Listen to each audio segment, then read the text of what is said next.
Good evening, I'm Jeff Bennett. And I'm Amna Nawaz at the Democratic National Convention. On the NewsHour tonight, after the Obamas make the case for a Kamala Harris presidency, Minnesota Governor Tim Walz prepares to formally accept the nomination for vice president. We speak to members of the House and Senate about Democrats' chances of winning majorities in those chambers on Election Day. And while the world's eyes are focused on Gaza, hardliners ramp up efforts to expand Israeli settlements and violently expel Palestinians in the West Bank. I fear for my family. Every day, people are being killed. I'm afraid of the future. It may kill me at any moment.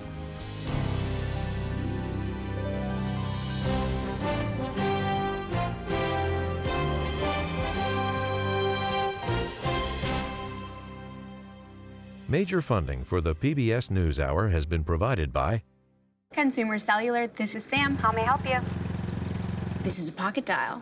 Well, somebody's pocket. Thought I'd let you know that with Consumer Cellular, You get nationwide coverage with no contract. That's kind of our thing. have a nice day. A successful business owner sells his company and restores his father's historic jazz club with his son. A Raymond James financial advisor gets to know you, your passions, and the way you bring people together. Life well planned.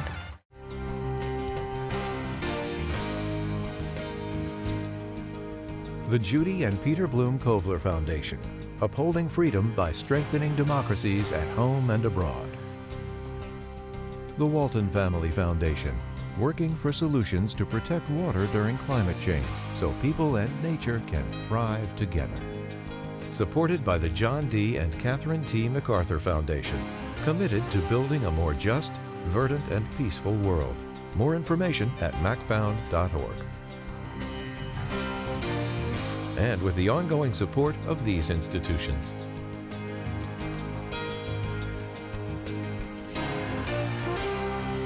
This program was made possible by the Corporation for Public Broadcasting and by contributions to your PBS station from viewers like you. Thank you.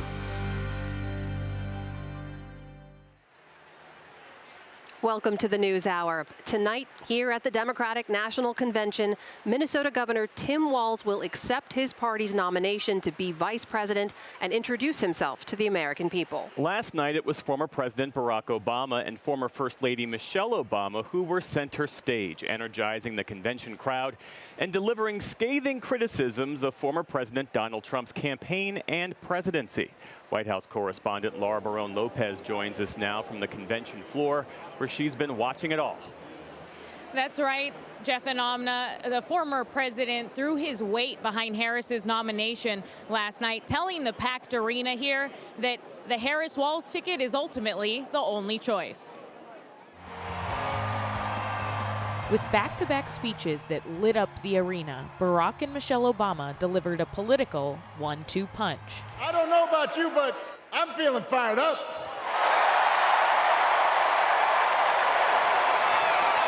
I am feeling ready to go. Firing up the crowd for Kamala Harris and warning of a Trump presidency. We have seen that movie before, and we all know that the sequel is usually worse. A familiar feeling that's been buried too deep for far too long. You know what I'm talking about. It's the contagious power of hope. The former president and first lady captivated Democrats with a message of hope. Mr. Obama compared the enthusiasm for Harris to his rise 16 years ago. I am feeling hopeful, because this convention has always been pretty good to kids with funny names who believe in a country where anything is possible. But the Obamas also took the fight directly to Trump, repeatedly calling attention to his privileged background. Most of us will never be afforded the grace of failing forward. We will never benefit from the affirmative action of generational wealth. Here's a 78-year-old billionaire who has not stopped whining about his problems since he rode down his golden escalator 9 years ago. and this scathing response to Trump's racist birther conspiracy theory that he continues to peddle. For years, Donald Trump did everything in his power to try to make people fear us. See, his limited, narrow view of the world made him feel threatened by the existence of two hard-working, highly educated, successful people who happen to be black. For Michelle Obama in particular, who said this on the convention stage in 2016. No, our motto is, when they go low, we go high. Her tone last night was different, at one point firing back at Trump's remarks, falsely claiming that undocumented immigrants are taking, quote, black jobs. Who's going to tell him that the job he's currently seeking might just be one of those black jobs? Do we believe in the promise of America? And are we ready to fight for it? Vice President Harris wasn't in the audience at the convention like she was on night one. This is not just about us versus Donald Trump. This is about two very different visions for our nation. Taking a quick trip to Milwaukee, Wisconsin with her running mate, Tim Walz, campaigning in the exact place Trump accepted his party's nomination back in July. We are here tonight to officially nominate Kamala Harris for president. Five, get loud, another round of shots. DNC, turn out for what? While Democrats held a symbolic roll call to celebrate her nomination. California, we proudly cast our 482 votes for the next president, Kamala Harris. Harris beamed in on the Jumbotron, and returning to Chicago, she watched her husband's speech from aboard Air Force Two. It was Second Gentleman Doug Emhoff who showed the convention crowd the personal side of Kamala Harris. I got Kamala's voicemail, and I just started rambling. Hey, it's Doug. By the way, Kamala saved that voicemail, and she makes me listen to it on every anniversary. Also last night, right alongside the party's most liberal leaders like Senator Bernie Sanders, were Republicans who say they've had enough of Trump and plan to vote for Harris, including Mesa, Arizona Mayor John Giles. I'm a lifelong Republican. So I feel a little out of place tonight, but I feel more at home here than in today's Republican Party. John McCain's Republican Party is gone, and we don't owe a damn thing to what's been left behind. Even former Trump press secretary Stephanie Grisham spoke out against her former boss. Behind closed doors, Trump mocks his supporters. He calls them basement dwellers. On a hospital visit one time when people were dying in the ICU, he was mad that the cameras were not watching him. As for Trump, he held his first outdoor event since his assassination attempt, a campaign stop alongside his running mate J.D. Vance that was pegged as one on national security in Asheboro, North Carolina, but again heavily featured insults against the vice president. She's a radical left believer. She ruined San Francisco. She ruined California. And if she gets in, our country doesn't have a chance. This calamity is on Comrade Kamala Harris's shoulders. Back in Chicago, the center stage tonight belongs to vice presidential nominee Tim Walz, who many voters still know very little about. Facing what's expected to be the biggest moment of his political career to date, Governor Walz will be able to introduce himself to much more than just the party faithful during his primetime speech tonight. Well, Laura, as you say, it is a major moment for Governor Walz tonight. What can we expect to hear from him? Governor Walz is going to be introduced by a former student of his, one that he coached for track, not football, although many of you know that he was a former football coach. And he's expected to talk about his upbringing in small town Nebraska. And we are also going to be seeing videos throughout the night that highlight his service in the National Guard, as well as his time as a public school teacher. And we're expected that he is going to be talking a lot about his middle-class, working-class roots. That's been a big theme here this convention, Jeff, which we've also heard from Second Gentleman Doug Emhoff last night, where he talked about working at McDonald's when he was in high school, very similar to the vice president working at McDonald's when she was at Howard, and that's something that the campaign has largely leaned into heavily as they try to relate to voters. Laura, we expect another full slate of speakers on the convention stage tonight as well. Who are some of the folks we'll hear from?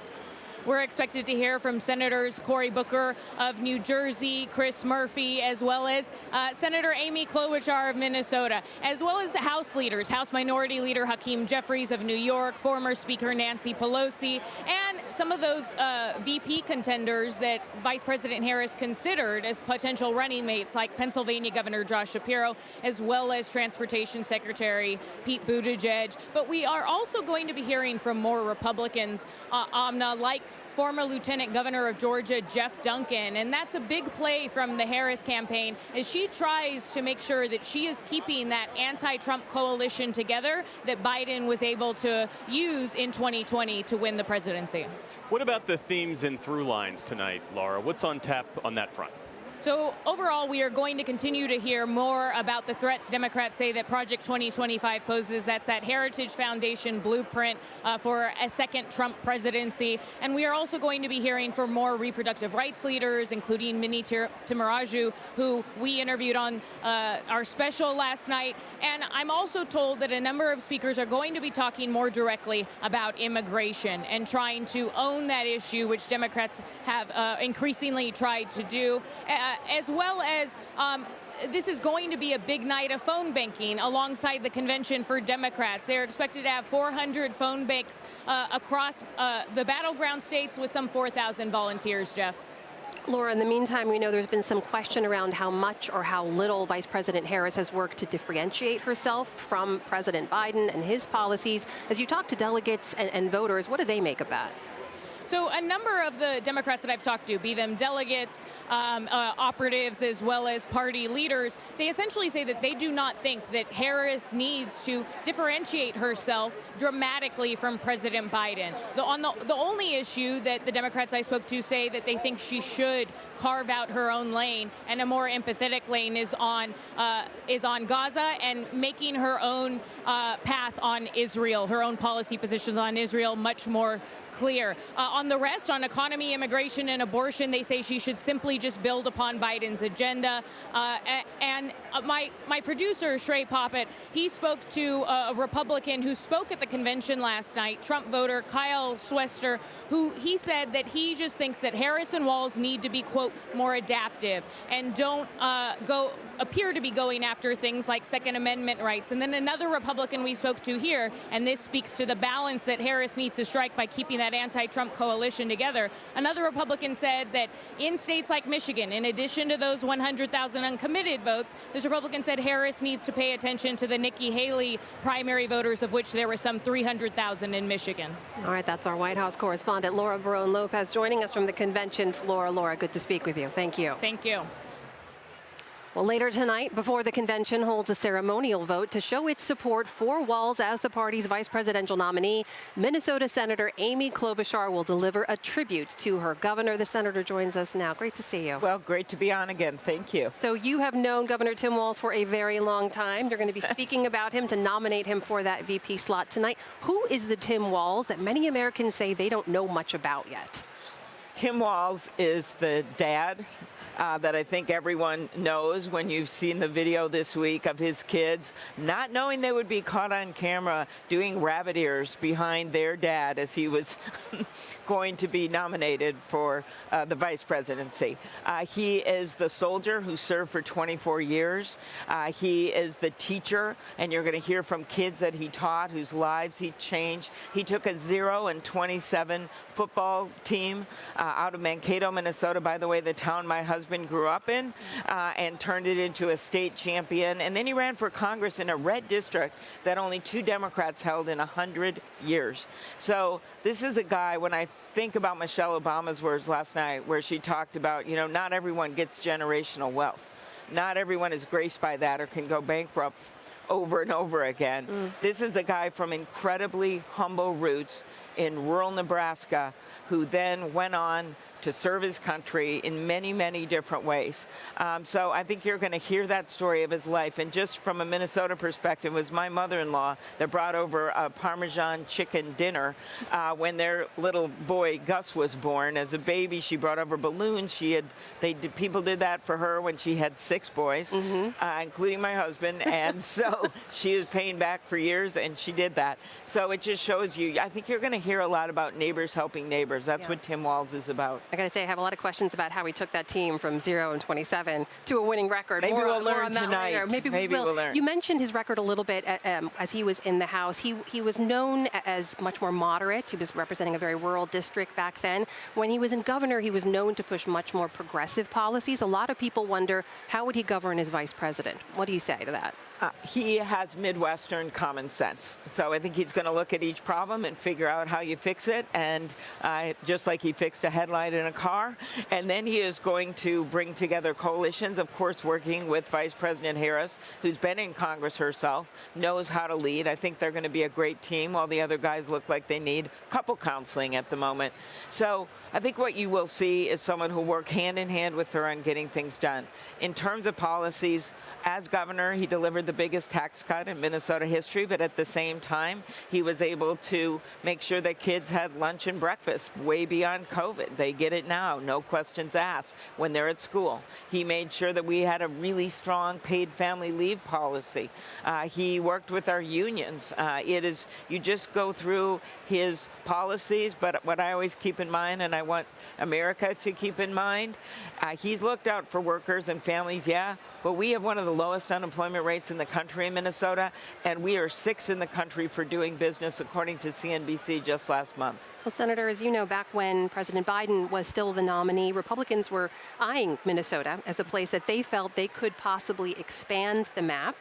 Were you worried about that? And has that worry gone away with a new Democratic ticket? I was not worried about that, just because I believe that our state, we are able to stitch together a coalition, election after election, of Democrats, yes, but also independents. We have a strong independent base. If you don't believe me, I have 3 words for you: Governor Jesse Ventura, as well as moderate Republicans. And of course, Jesse Ventura is supporting this ticket.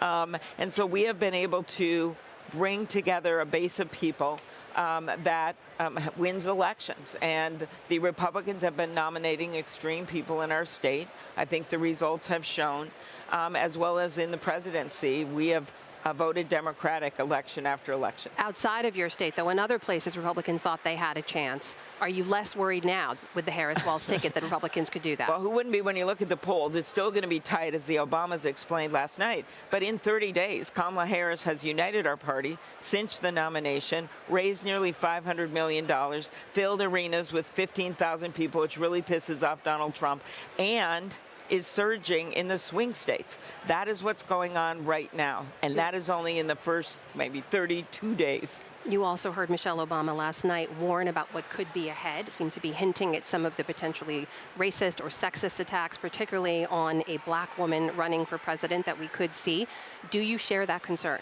Yes, and I look at the past. Hillary Clinton alluded to it as well when she ran back in 2016. 2020, when I ran for president, Elizabeth Warren did, Kamala did, a number of others.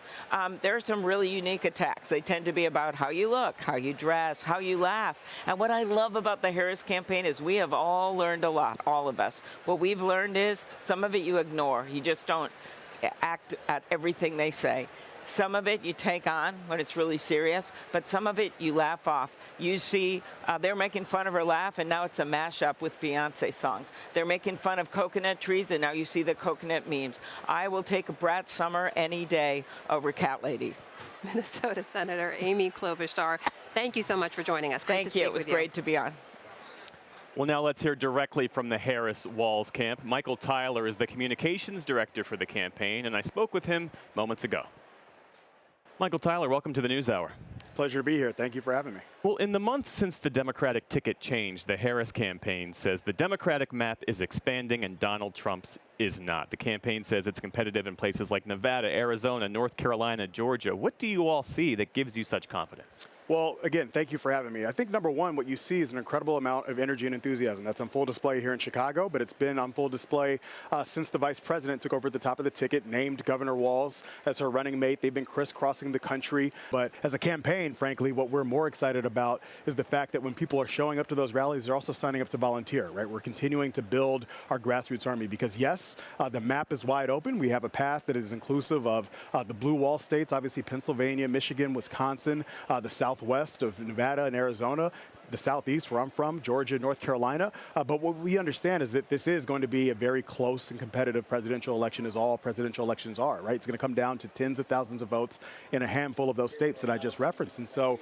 what we are laser focused on is making sure that we spend the next 70 some odd days using every tool at our disposal to turn out our voters, right? So what does that work look like? I mean, how do you sustain this momentum to build a broad enough backing to win what you say will be a tight race? Yeah, so it's a multi-pronged effort, right? So number one, we just announced this week that we've placed our first wave of fall paid media reservations. $170 million television advertisements, $200 million digital advertisements. Given the way that people consume their media now, you have to make sure that you're actually hitting voters not just with the right message, but across on the right platform so that you're actually hitting them. So we're focused on that, but then we're also using moments like this, right, where you have a convention, which is, of course, a moment where you can reach a wider swath of the electorate, but it's not just for television, right? We are also using this as an opportunity to grease the wheels on our organizing apparatus. We had 2,800 events for our weekend of action leading into the convention, making sure that, again, across all of the battleground states, that we're knocking on doors, we're making phone calls. Folks are having conversations in their own communities about the vice president and the governor's vision for where they want to take this country. Of course, the choice that we have between their positive vision and Donald Trump and J.D. Vance's extreme and dangerous vision, but we're making sure that we're using every tool at our disposal to do that. We made about 1 million voter contacts this past weekend alone as we approach the convention, and we're excited to keep building that organizing momentum as we officially kick off the general election now coming off of the conventions. As Kamala Harris works to define herself and her agenda, should we expect that she will break from President Biden on some issues? How is her approach to the Israel-Hamas war, the humanitarian crisis in Gaza? How is her approach different from President Biden, if at all? Well, yeah, listen, I think it's worth taking a step back and looking at this whole cloth, right?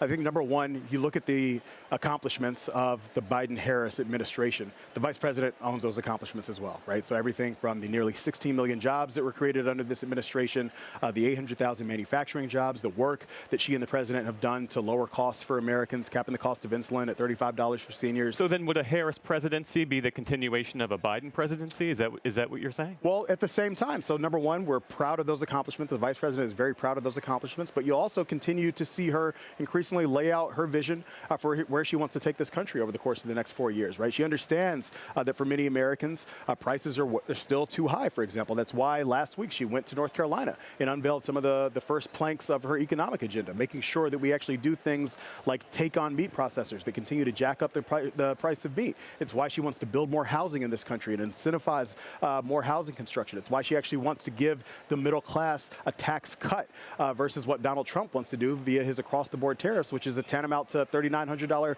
tax increase on the middle class. So you'll increasingly see her, as we move forward in the general election, lay out her own vision for a new way forward and how we continue to build on the progress that she made as vice president. What should we expect to hear from Minnesota Governor Tim Walz tonight? Yeah, I think what you'll see tonight is sort of the capstone of what's been an introductory phase of this campaign for both the vice president and for the governor, since she named him as her running mate, right? He'll talk a little bit about who he is, how he grew up, right? The fact that he began his career as a teacher and as a football coach, a state champion football coach, and how he took those lessons in the classroom and on the football field to a life of public service. He obviously served in the National Guard, but then served in Congress, has served as governor of Minnesota, and has always, no matter where he has been, has always looked to bring people together to solve problems. And I think that's something that stands in stark contrast, not just to J.D. Vance, but of course to Donald Trump, right, who looked to govern through fear, through division, through chaos. It's going to be a fundamental contrast, not just in vision, but I think in tone as well. This entire convention, you'll continue to see tonight and into tomorrow, one of the fundamental contrasts is, joy and hope versus chaos and fear, right, and hatred. And I think that's going to be be on full display for the American people to see tonight in the governor's speech, tomorrow night in the vice president's speech, and for the continuation of this campaign. Lastly, there are reports that Robert F. Kennedy Jr. is set to end his presidential campaign and endorse Donald Trump.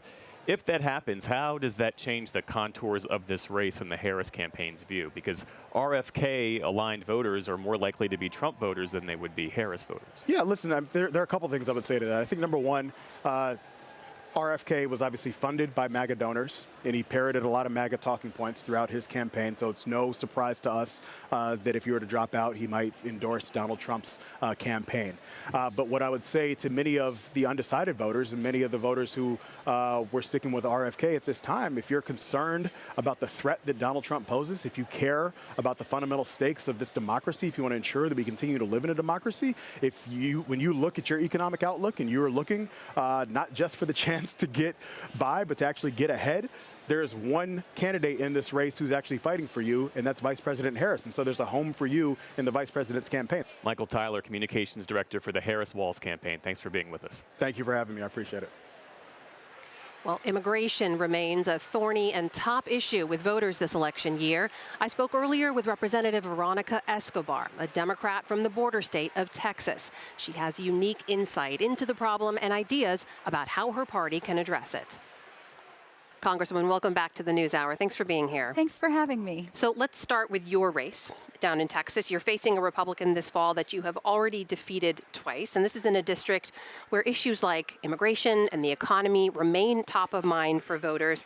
And these are issues that Republicans really still have the trust advantage, nationally at least. How do you win again? What's the message? Well, thankfully, my community knows me. I served in local government before I was in Congress, but we work really hard to share with the community all of the victories that we've achieved under the Biden-Harris administration. And in an economically disadvantaged community like mine, those dollars make a huge difference. Major infrastructure investments, lowering the cost of prescription drugs, capping insulin, all of that helps. And as long as people know that Democrats delivered and they know that we have a story to tell, we've got a great story to tell, people are ready to listen. What are the lessons that the Harris-Walz ticket can learn from how you're able to win in your district, especially on the economy? Yeah. And we're talking on a day we should note that those jobs numbers since March have been revised downward. It's really tough. What's the best message for Harris-Walz to deliver on this issue? Well, they're doing it, and they're doing a great job in their rallies and in these conversations. And obviously, the work that the Biden-Harris campaign was doing out, the work on the ground, those conversations, the Harris-Walz campaign has been able to capitalize on. But really, we have to tell the story. And Vice President Harris has been talking very specifically, not just about what we've accomplished together, but people also want to know what's ahead. And she's talked about housing, and it really starts with empathy, understanding that people are still hurting. They still need help. So she's been talking about housing, about price gouging, about bringing down the cost of prescription drugs. That's where Americans are feeling a lot of hurt economically and in the pocketbook. And the response is, we hear you, we see you, we understand, and here's our plan going forward. On immigration specifically, which is, I know, an issue you have to message on quite a bit, and something your community feels in a very frontline way, we have seen border numbers come down dramatically this year, but I remember speaking with you when folks in your district were on the front lines of a real surge and how it was impacting your community there.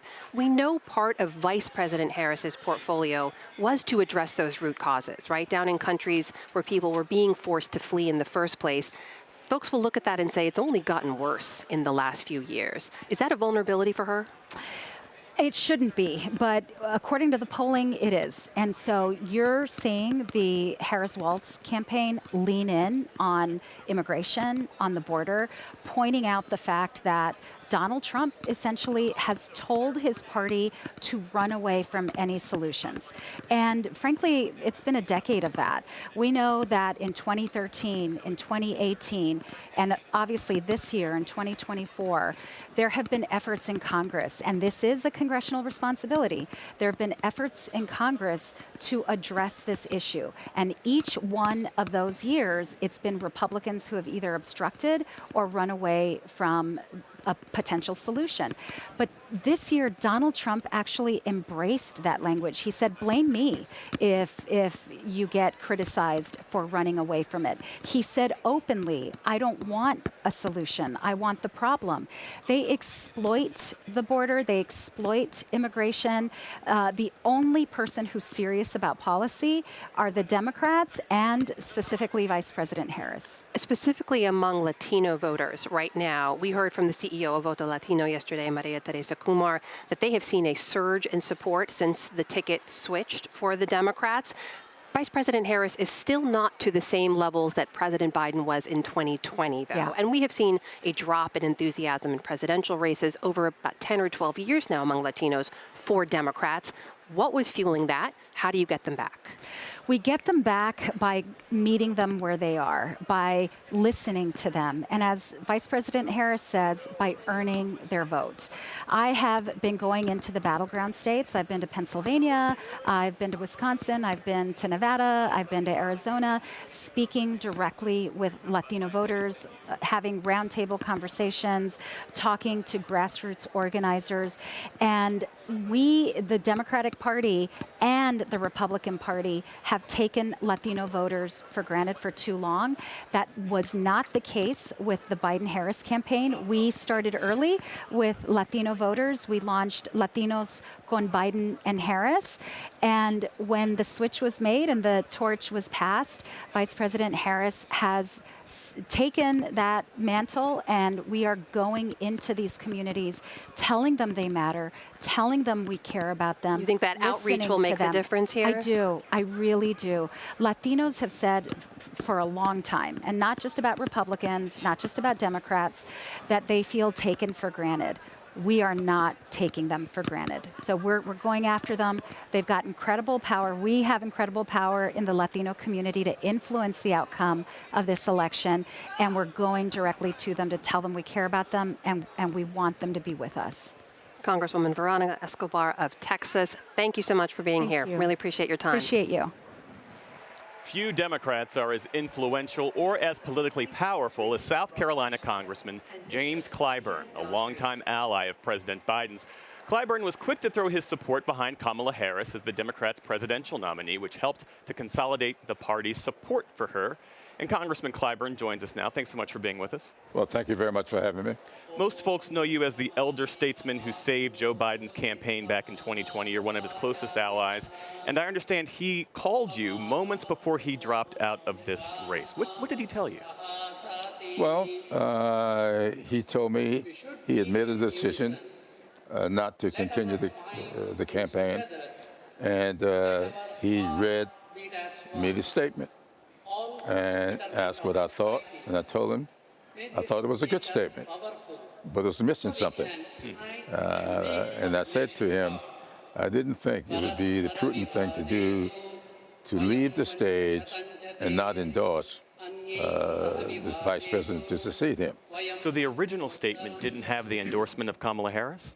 No, it didn't. And he told me when I said that to him, he says, I plan to issue a second statement within the hour, and that will be an endorsement. And 30 minutes later, he did issue a second statement, and it was the endorsement. Do you think he would have done that without your encouragement? I think so. I think he'd already made up his mind to do so. I had no way of knowing that, and so I said what I said. He told me what he did, and he did what he said. You know, for all of the focus on the ceremonial passing of the torch from Biden to Harris, last night we saw the Obamas in many ways affirm Kamala Harris as the rightful successor to the Obama era. We heard former President Obama invoke that slogan, yes, she can. That's how he rephrased it. How do you see it? How do you see that historical through line in her role? I see it as a pass through Joe Biden. Joe Biden brought this country back from the brink. Obama left Trump a whole lot to work with. And he did to the Obama era what he did to his father's money. Lost it all. And he mismanaged the pandemic. Nobody blames him for COVID-19, but he could have managed it with some good sense. But we got all foolishness. So it was up to Biden to bring this country back from the brink, and he did. He did it with some monumental legislation. His rescue plan didn't get a single Republican vote, but it got children back in school, it got businesses unshuttered, and it got our economy back in focused. Then he did the infrastructure bill. We have been promised infrastructure every month for 4 years, and not one dime was spent on infrastructure. A $1.2 trillion infrastructure bill that included the broadband internet that we needed in order to get telemedicine out to people, especially in rural communities, and get children to stay in school, stay acquainted with educational stuff. And went on to the CHIPS and Science Act, the PACT Act, Safer Communities Act, Inflation Reduction Act. He did it. So we can't go from Obama all the way to Harris. You got to pass through Joe Biden. When you talk about the Biden policies, does Kamala Harris owe voters more specifics in terms of what her policies would be, or is it enough in the moment to be buoyed by all of this Democratic enthusiasm and energy? In the moment, it's enough to be buoyed. We're in a convention. We will end this convention on tomorrow evening, and then we will go back to the business of campaigning. That's when she should lay out exactly how she plans to conduct herself as president. I don't think a convention setting is the right place to do that. Here you're trying to gin up the troops. You want the troops to get involved in this campaign, and then you'll give them something to work with when they get back home. So I think she's doing it exactly the way it ought to be done. Now, we'll get some broad themes tomorrow night from her, and that's as it should be. But the specifics, I hope she won't get into specifics tomorrow night. How might this Harris-Walz campaign best corral all of this energy and this momentum and turn it into actual votes come Election Day? Well, I'm glad you said that, because everybody keeps talking about the energy. And I remind people, the atoms floated around in the atmosphere forever and did not become potent until somebody figured out how to harness that energy. That's what we've got to do. The energy is here. You can feel it. You can hear it. But we've got to figure out how best to harness that. And in my opinion, you don't harness energy by running television ads or even radio ads. They continue to generate energy. You've got to harness that with people on the streets, boots on the ground. And so I hope we will make that investment to the extent that we should. We can talk all we want about HBCUs, get onto these campuses and get them out to vote. Divine Nine, get them involved in this campaign. The Masonic orders, get them involved in this campaign. We have got to get people through those organizations that already exist on the ground and into people, knocking on people's doors and getting them to the polls. Lastly, in the minute that we have left, what do you want to hear from Vice President Harris tomorrow night when she delivers her speech and formally accepts this party's nomination as the presidential nominee? Focus on the future. Focus on the future. That's what this is all about. No matter what you may do with the foundation, people need to know how this building is going to look when all the erections are done. All right, that is South Carolina Congressman James Clyburn. Thanks so much, sir. We appreciate it. Thank you so much for having me. And we turn now to the Middle East, where Israel and the Lebanese militant group Hezbollah have been trading strikes today. For that and the day's other headlines, we turn now to our William Brangham in our Washington studio. William? Thanks, Jeff and Amna. Hezbollah fired more than 50 rockets towards Israel today, some causing damage in the Israeli-annexed Golan Heights. Israel's ambulance service reported the projectiles hit several private homes and injured one person, causing alarm among community members. Some of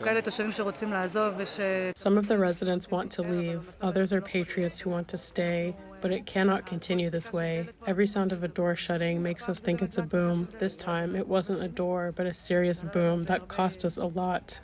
Hezbollah says the barrage was in response to Israeli airstrikes deep inside Lebanon.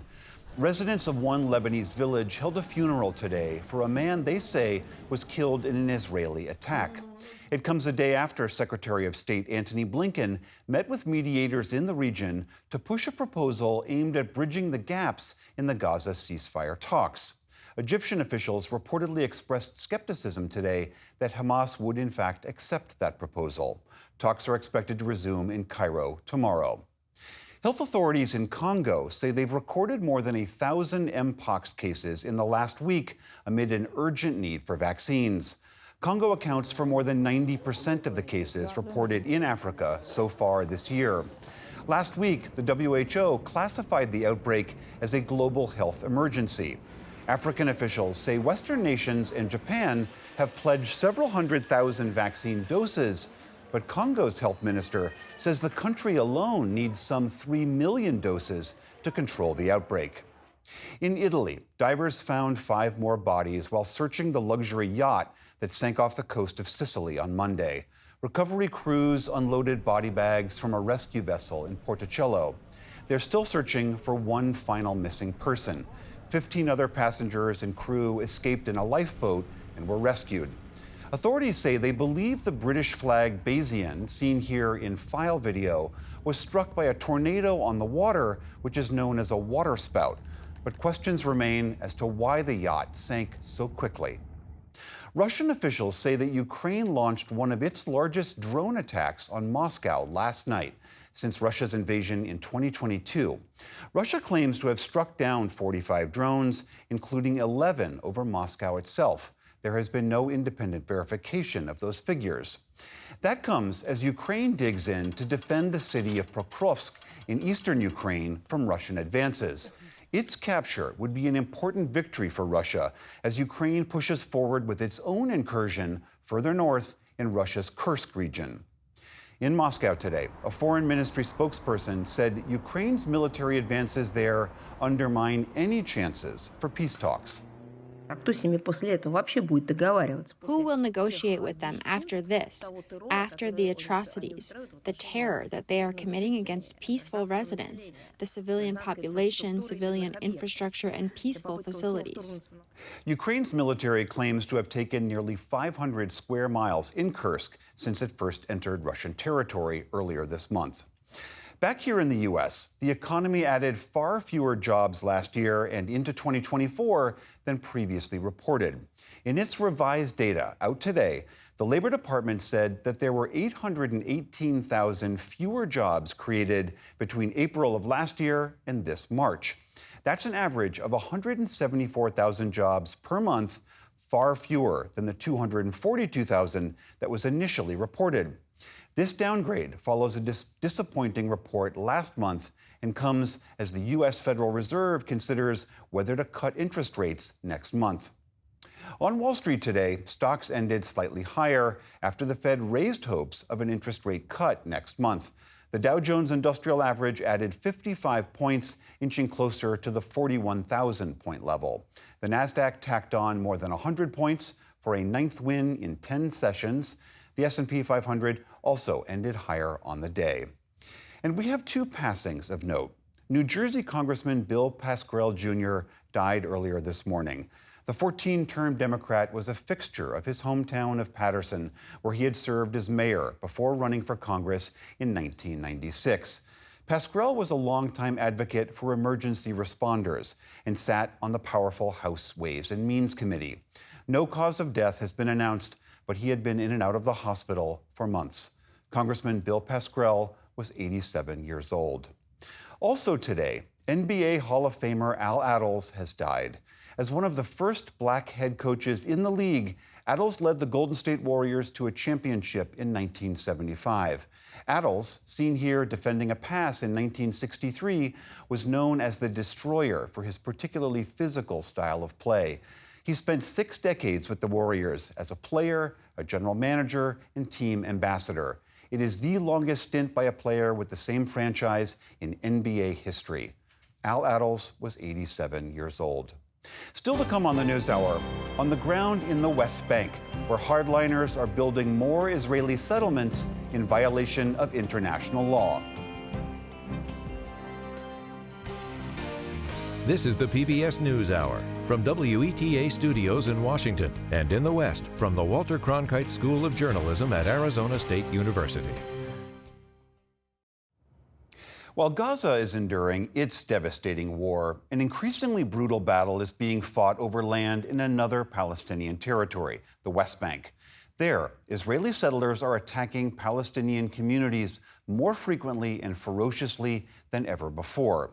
Because of those attacks, more than 100 Palestinians have fled their homes in the northern West Bank in just the past 10 days. Last year, more than 1,500 were forced off their land. Special correspondent Leila Molana Allen traveled through the occupied West Bank to meet the Israeli settlers who are determined to expand their outposts throughout that contested territory. As war rages on, long before the dust has settled on thousands of destroyed homes in Gaza, these Israelis are calling to be allowed to build Jewish homes amidst the rubble. No Israelis have been allowed to live in Gaza since the government pulled out nearly 20 years ago. There was violent protest at the time. Those who called it a mistake now feel vindicated by the October 7th Hamas attacks. And as the world watches the war in Gaza, extremist settlers have taken advantage of the distraction. Armed mobs have descended on ancient olive groves on multiple occasions, burning them to the ground, accelerating their harassment of Palestinian villagers and violent land seizures, shooting Palestinians who stand in their way. Last week, a Palestinian man was shot dead after a group of armed settlers stormed the village of Jeet, setting homes aflame. In late October, 3 of Yasser Audi's family members were killed when a group of young settlers stormed through their village of Kusra on a shooting rampage.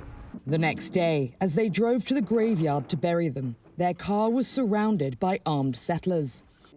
15-year-old Yasser's father and brother were executed in front of him. When we leave the house, we don't know whether we will come back home or not. When we go anywhere, we find settlers and soldiers in front of us. They may attack us or kill us. They don't care. Suddenly the man of the house, Yasser doesn't know how to protect his little sisters and brothers from the surging violence. I fear for my family. Every day people are being killed. I'm afraid of the future. It may kill me at any moment. Israel's right-wing coalition, led by pro-settlement hardliners, has ignored Western entreaties to intervene. Last month, the Israeli government announced it would officially recognize 5 more illegal settlements in the West Bank and says it plans to allow settlers to expand into a record amount of further West Bank land this year. Adding fuel to the fire, many reservists called up to fight from settler communities have joined IDF units in the West Bank. Human rights groups have documented multiple cases of uniformed soldiers seen providing military protection to the settler attacks. The IDF says it's investigating the accusations. Critics say the IDF's past form shows it cannot be trusted to investigate itself. Of more than 1,200 complaints of Israeli soldier violence against Palestinians from 2017 to 2020, fewer than 1% were charged. Eyar Segal lives in one of those communities.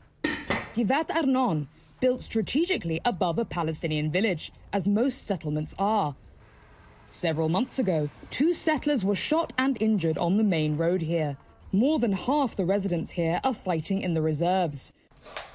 Eyar wants immediate resettlement of Gaza and says Palestinians should not be allowed to live there. People from Gaza don't care about building their lives. Instead, they're only focused on trying to destroy our lives. This went on for a long time without any military or intelligence capability to combat them effectively. Eyar insists the violence is caused by Palestinians refusing to accept what she sees as her biblical right to live on this disputed land, which they call Judea and Samaria, and that the only solution is for as many Israelis as possible to move here. We do not apologize for defending ourselves. The army cannot maintain a prolonged presence without Jews living here. These settlers are breaking international law, which prohibits Israelis from building in the West Bank or parts of East Jerusalem. More than 3 million Palestinians live in the occupied West Bank. The 1993 Oslo Accords ruled 60% of disputed West Bank land off limits to settlers, in hopes that it would one day form the bulk of a Palestinian state. But in the decades since, Oslo collapsed into memory, and settlers have slowly and increasingly publicly expanded their outposts despite international outcry. Some 700,000 Israelis now live on this land. A frustrated President Biden has slapped sanctions on several known violent settlers and organizations that fund and support them. He even threatened to sanction some IDF units that have been repeatedly accused of abuses of power and violence against Palestinians if they didn't reform. There have also been Palestinian attacks on settler communities, but they are far less frequent. In April, 14-year-old settler Benjamin Achimer disappeared and was found murdered. A Palestinian man from the nearby village of Mughayyir was charged. In the following days, Israeli settlers rampaged through surrounding villages, burning homes and shooting at least 4 Palestinians dead. According to the UN, 5 settlers have been killed since October 7th. At least 11 Palestinians have been killed and 230 injured by settlers in that time, with more than 1,250 settler attacks recorded on Palestinian villages in the course of the war. In the same period, nearly 600 Palestinians, including 137 children, have been killed in the occupied West Bank by Israeli security forces. Hebron is the site of the ancient tomb of Abraham, so it's equally holy for Jews, Muslims and Christians. Some of the most hardline settlers live in this area, alongside Palestinian communities, making it a constant flashpoint for violence. In the settlement of Ma'ale Hever, high in the Hebron Hills, settler activist Benjamin Shinberg has long used his online platform to advocate for expansion on political and religious grounds. So we have here a weapon room within our community, and usually it's full with weapons because they are reserved for emergency, which has come now. So all the weapons inside are now distributed. For him, October 7th made this an existential battle. I look at them as a national enemy. I believe there are good people there, although currently the trust was shattered. Like many who opposed Israel pulling out of Gaza, he believes the Hamas terror attacks were a direct result of that decision. We said we cannot leave that because it's the Jewish country and the Holy Land. And also we said it will be dangerous. There will be rockets, there will be terror attacks. And they didn't listen. But I think we do have to learn from our mistakes. Many people say that if Palestinians had their own state, that would stop the violence because they would then have their own land. The reason that the Palestinians fight us is not because they don't have a state. They will not rest until they destroy the Jewish state. So it's either us or them. But some believe there's another way. Shaul Yudelman is an avowed expansionist. From a secular family in San Francisco, he moved to Israel after graduating college, learned Hebrew, and moved into a settlement in the West Bank. Shaul and his wife believe it's essential for Jews to live in every part of the land they see as wider Israel. But they also believe they can share it. I often say that there's really just 2 opinions on this conflict, right? Either there's a peace process or there's an existential struggle for survival. So there's 2 totally different visions of what life could be here going at the same time. When you see young extremist settlers picking up guns, going and shooting Palestinians, terrifying children, pushing hundreds of them out of the villages that they live in and may never be able to go back to, how do you feel when you see that? It's horrific, it's a shame. And at the end of the day, what's going on in this conflict, when diplomacy and peace and all those things fail, it's a fight over the land. And that's what people are doing. I think it's a failure to make another political path. For years, Shaul has worked to build bridges with Palestinian neighbors in the area. As tensions spiral out of control, he's now using those connections to try to restore trust. So I have a WhatsApp group with Palestinians from the South Hebron Hills and a few Israeli activists there. Using sympathetic contacts within the IDF and local authorities, Shaul and his allies have been arranging to help local Palestinian farmers harvest their olives and graze their livestock without harassment. He knows Israeli-Palestinian relations couldn't be worse right now, but keeping the channels open gives him hope for a better future. We're in a time right now where we're at home watching the news, seeing how the horror that this side is doing. To get a phone call from the other side just saying, how are you doing? Is everything okay? What can I do? Is very powerful, very real right now. We're not there yet, but that's going to be the work when the fighting stops. In this shattered region, its devastated communities torn further apart each day. Few now dare to cling to such hope for the future. For the PBS NewsHour, I'm Layla Milana Allen in Tekoa Settlement, the West Bank.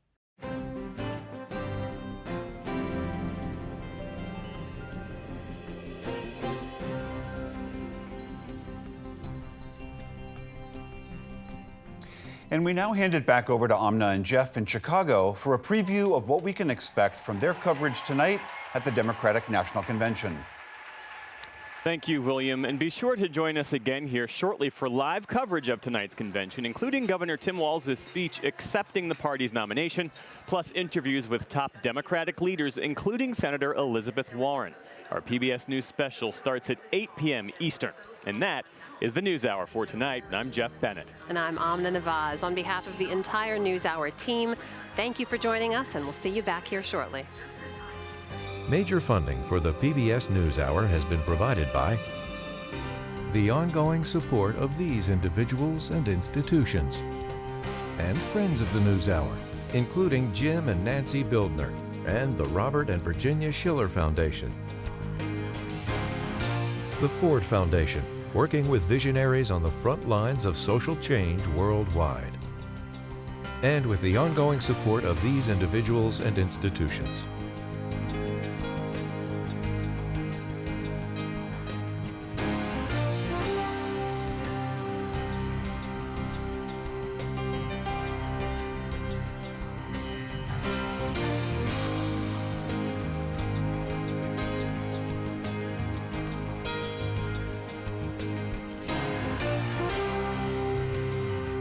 This program was made possible by the Corporation for Public Broadcasting and by contributions to your PBS station from viewers like you. Thank you.